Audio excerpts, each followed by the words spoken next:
Hinahanda na ng kinaukulang ahensya ng gobyerno sa Baguio City ang mga hakbang para sa posibleng epekto ng El Nino. Samantala, patuloy ang paalala ng Health Services Office para makaiwas sa heat-related illnesses.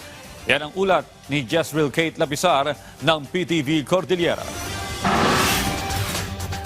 Pinaghahandaan na ng Baguio City LGU ang El Nino na posibleng magsimula sa buwan ng Hulyo. Ayon sa Baguio City Disaster Risk Reduction and Management Office, kasado na ang updated El Nino Action Plan ng departamento.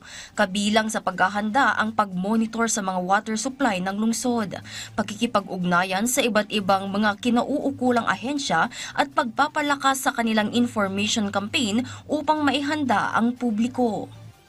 We will empower ang ating mga barangay, specifically ang ating mga communities. Kasi sila naman, hindi lang naman sa ngayong crisis, no? Sa lahat ng mga endeavors, sa lahat ng mga response, sa community talaga manggagaling. Sila ang pinaka-first responders natin. Magsasagawa rin ng El Nino Action Plan Summit sa lungsod para sa mga kinakailangang hakbang upang makapaghanda sa anumang epekto ng El Nino at para maipaalala ang pagtitipid sa tubig at ibang resources. Humihingi po kami ng tulong sa inyo and kooperasyon na malalagpasan natin ang crisis na to kung tayo ay magtulong-tulong.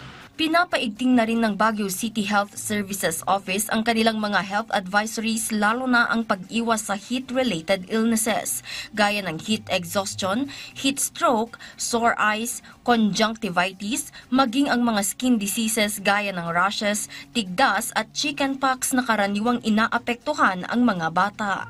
Ipinapaalala ang kahalagahan ng pag-inom ng maraming tubig araw-araw, lalo na ngayong tag-init. Patuloy namang hinihikayat ng CHSO at CDRRMO ang pakikiisa ng mga residente sa water conservation measures para makapaghanda para sa Super El Nino. Jezreel Kate Lapizar para sa Pambansang TV sa Bagong Pilipinas.